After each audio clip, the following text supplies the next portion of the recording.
RDC, quelle commission électorale pour les élections libres, crédibles et transparentes en 2023 ou dans l'avenir?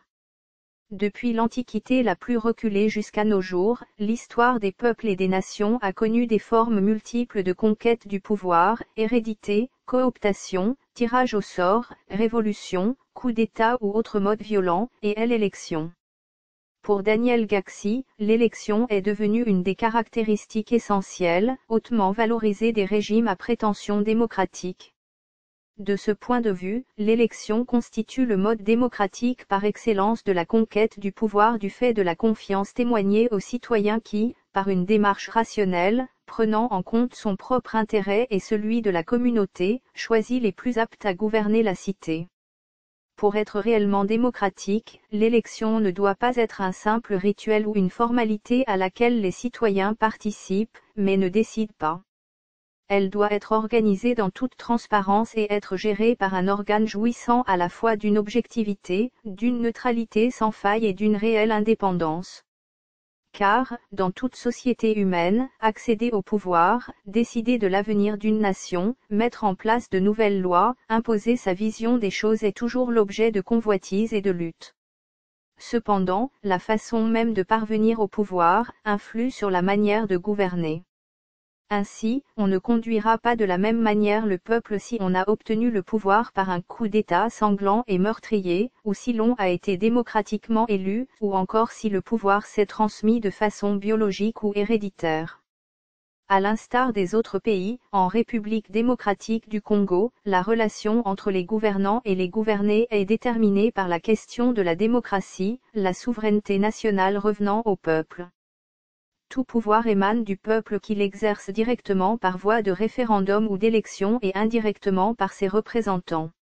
Aucune fraction du peuple ni aucun individu ne peut s'en attribuer l'exercice, art 5 de la Constitution. Le titulaire de la souveraineté nationale est ainsi clairement désigné, le peuple, détenteur du pouvoir qui le confie à ses représentants par voie électorale. Mais quel organe, pour une gestion impartiale et transparente du processus électoral? La participation des citoyens au choix des gouvernants constitue la condition essentielle et même unique, de la conquête démocratique du pouvoir. Toute autre accession au pouvoir ne peut être considérée comme démocratique. D'où l'intérêt d'une consultation régulière des citoyens et l'existence d'un organe impartial et neutre pour gérer le processus électoral.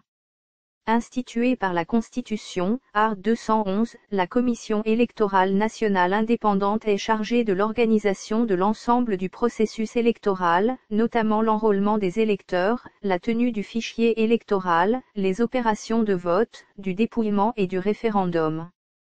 Elle assure ainsi la régularité du processus électoral et référendaire. C'est une institution d'appui à la démocratie, c'est-à-dire une garantie pour la participation du peuple à la vie politique.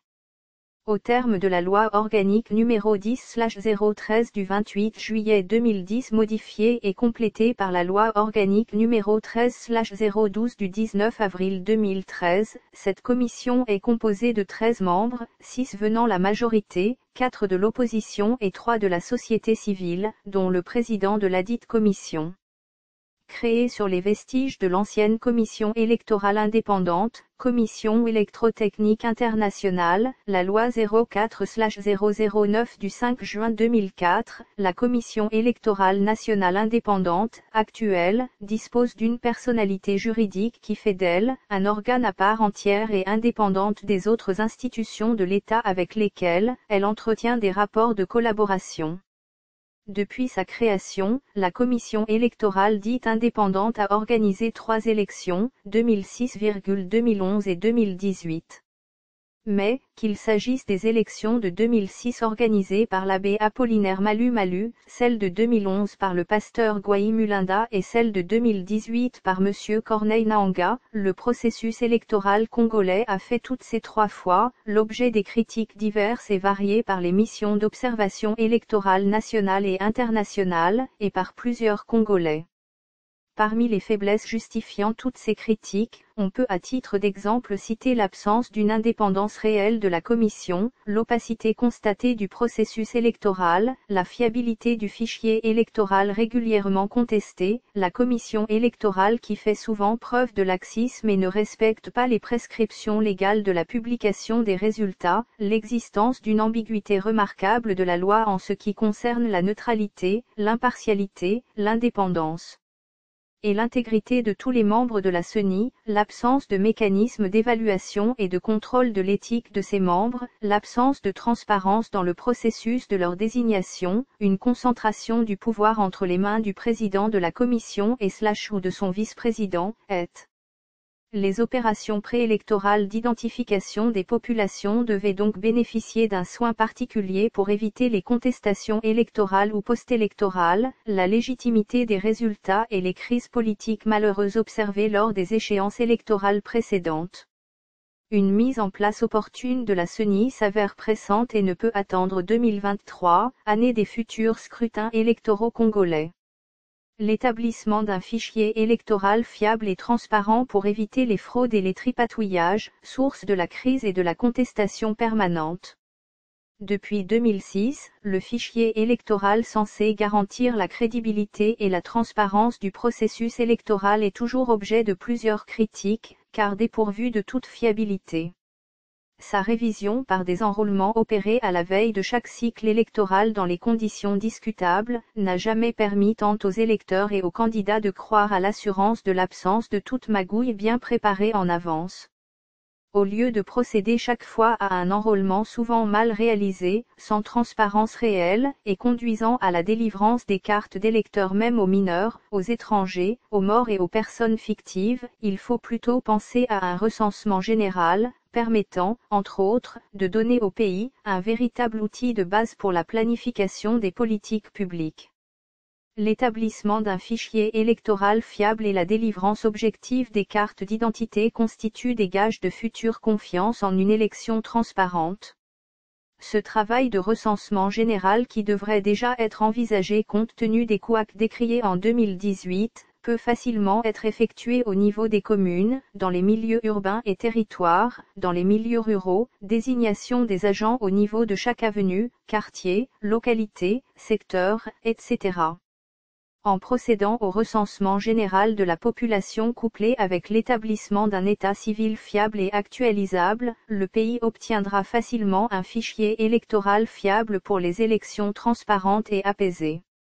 La réussite d'une élection ne dépend pas uniquement de ce qui se passe dans les bureaux de vote, mais aussi et surtout de la manière dont cette élection a été préparée et de la gestion indépendante de tout contentieux électoral. On ne doit pas attendre la dernière minute, pour faire les bricolages et distribuer les cartes d'électeurs en désordre. La mise en place d'une commission électorale apolitique, présidée par une personnalité compétente, bien formée, intégrée non par un autodidacte et un opportuniste. De tout ce qui précède, on peut affirmer qu'en 2023 ou les années à venir, la République démocratique du Congo n'a pas besoin d'une élection pour une élection, mais plutôt d'une élection permettant au peuple de décider. Une telle élection doit être crédible et devra publier les résultats reflétant la volonté réelle du peuple. De ce point de vue, la Commission électorale nationale dite indépendante doit être neutre, apolitique, présidée par une personne compétente, bien formée, jouissant d'une forte personnalité, imperturbable par les influences du pouvoir ou de l'opposition. La moralité et l'intégrité doivent être les qualités privilégiées dans le choix d'une telle personnalité.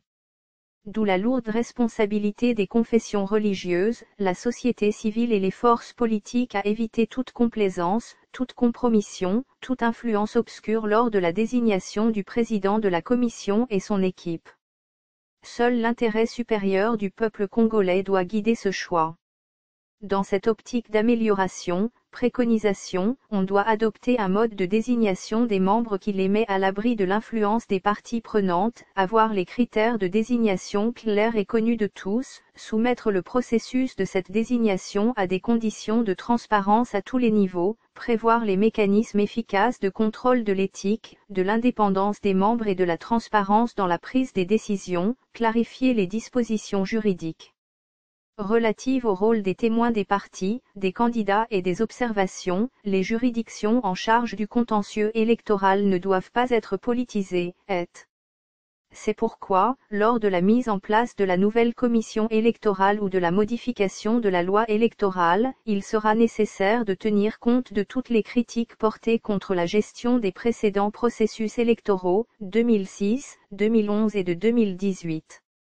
Les expériences des pays d'Afrique anglophone Ghana, Nigeria, Afrique du Sud et autres, au processus électoral crédible et transparent, peuvent servir d'exemple édifiant à imiter. La loi électorale doit être impersonnelle, garantir la participation de toutes les forces politiques et conçue dans le seul but de favoriser les candidats vertueux et aptes au service public. En aucun cas, la Commission électorale nationale ne peut être une machine qui nomme les élus ou fabrique les majorités parlementaires. Elle doit être un organe neutre et indépendant permettant la participation des citoyens à la vie politique, dans le strict respect de la volonté exprimée par les citoyens dans les urnes.